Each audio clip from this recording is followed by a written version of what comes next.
ये कहानी वही चिर परिचित है, पहले से ही आपने कई बार सुनी होगी।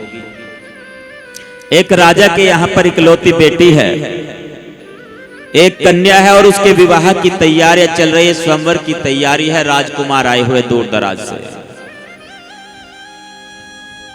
पर स्वयंवर में एक शर्त है।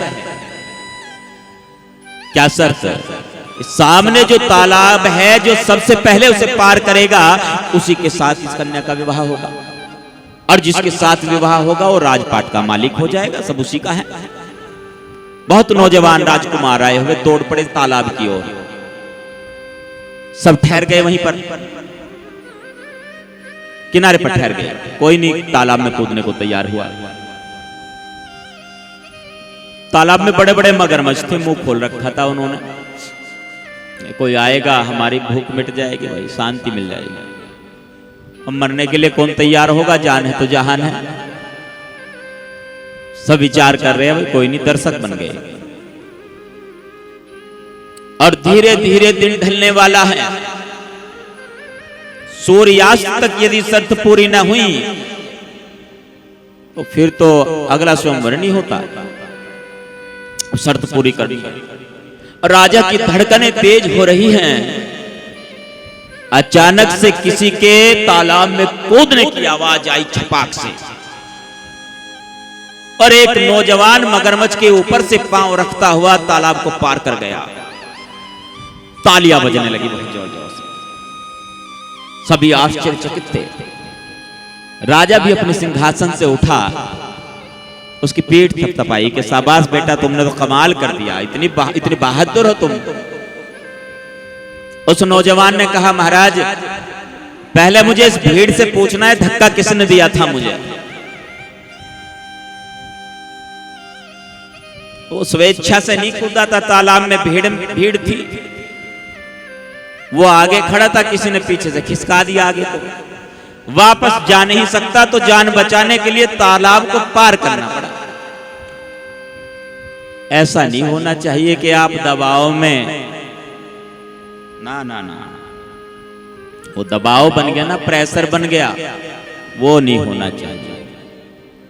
बाहर अंदर से देखो बैठकर थोड़ी देर, भाग दौड़ को छोड़ करके, सारे जंजाल को छोड़ करके संतों के चरणों में बैठ करके देखो एक बार अंदर से, और उस चीज को अनुभव करें कि हां, अनुभव कैसा होता है। वो बचपन वाला अनुभव कैसा होता है, जब गुरु बताते हैं कि तुझे बच्चा बनना पड़ेगा, उसको पाना है ना। कहते बच्चे में भगवान होता है, तो बच्चे जैसा बनना पड़ेगा। उसको समय का ही नहीं पता है, उसको किसी मोल भाव का नहीं पता है, चालाकी नहीं है उसके अंदर। जब सारी चीजों को खो करके बैठोगे संतों के चरणों में, तो बहुत कुछ पा जाओगे। फिर बोलिए सदगुरु स्वामी समनदास जी महाराज की। एक बार गुरुजी के चरणों में बैठ करके मुझे कुछ सुनने का मौका मिला। सदगुरु स्वामी समनदास जी महाराज ने शेख फरीद के विषय में एक कहानी सुनाई थी, आपके सामने दोहरा रहा है। शेख फरीद नाम सुना होगा आपने, जिन्होंने नाम नहीं सुना उन्होंने एक साखी तो सुनी ही होगी। कागा रे तू बावरा मेरा चुन चुन खाइए मांस, मेरे दो नैना ना खाइए इसमें गुरु मिलन की आस। वो शेख फरीद की कहानी सुनाई गुरुजी ने, स्वामी समनदास जी महाराज। एक वाणी भी है, शेख फरीद कुएं में लटके सूली चढ़े मंसूर। वाणी है ना, क्या गावे घर दूर दीवाने, क्या गावे घर दूर। जो साध है या जो प्रचारक है उनको इसका भाव पता है, याद भी है उनको। तो शेख फरीद बचपन में बहुत नटखट है और माँ परेशान है उससे, वो काम नहीं करने देता कुछ। तो ऐसे बच्चे को माँ किसी न किसी काम में उलझा देती है। तो उसको भी माँ ने कहा तू नमाज पढ़। नमाज पढ़ने का पता नहीं था उसको। कहता माँ नमाज पढ़ू तो पर मिलेगा क्या कुछ नमाज पढ़ने से? अब यहां पर थोड़ा सा समझेंगे। अच्छा क्यों सत्संग में क्यों आते हैं? कुछ मिलेगा? पूजा पाठ भजन किसी भी धर्म मजहब में चले जाओ, करना पड़ता है अपना अलग अलग, भले ही तरीका हो, परंतु करते हैं। पर मन में होता है कि क्या मिलेगा। कोई घर की बरकत के लिए, सुख शांति के लिए करता है, कोई मन की शांति के लिए करता है, कोई रोजगार कारोबार में तरक्की के लिए करता है, यानी प्रतिफल की इच्छा। बचपन में वो बच्चा कहता है अपनी माँ से, मैं नमाज पढ़ूंगा तो मुझे क्या मिलेगा? माँ ने कहा खजूर मिलेगा तुम्हें। अच्छा खजूर देगा कौन? खुदा देगा खजूर। अच्छा नमाज में कहना क्या है? कहना ये है कि बस ये कहते रहना ऐसे, जब माथा जमीन पर लगाओगे कहना खुदा मुझे खजूर दे दे।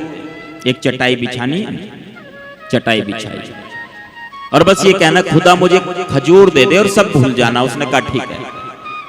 वो बच्चा जैसे ही माथा जमीन पर टेका और कहता खुदा मुझे खजूर दे दे, और जब उसमें काम में मस्त हो गया, माँ ने एक कपड़े में 4-5 खजूर लपेटे और चटाई के नीचे रख दिए।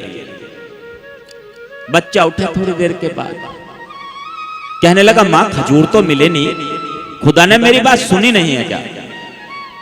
तब माँ ने कहा वो ऐसे नहीं दिखाकर नहीं देते हैं कुछ, देखो क्या पता चटाई के नीचे कहीं हो।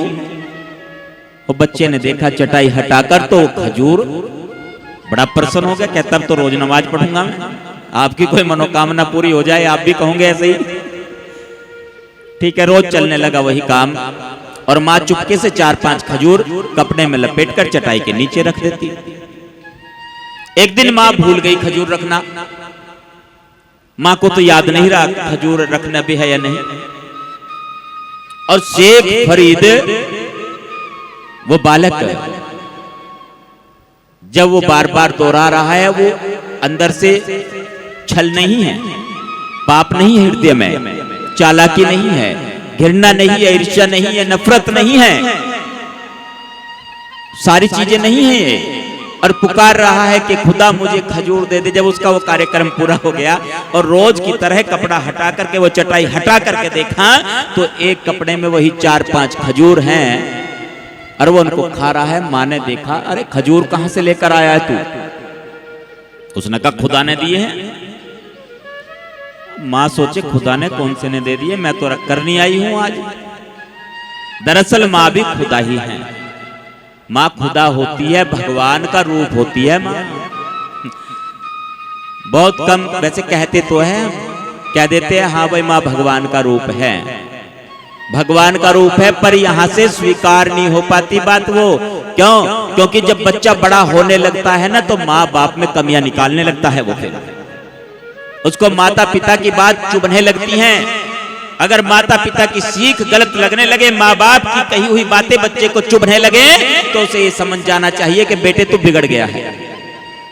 सतगुरु सुमनदास जी महाराज की, आचार्य गौरपाल सिंह ब्रह्मचारी जी महाराज की। आज एक बहुत बड़ी समस्या है समाज में।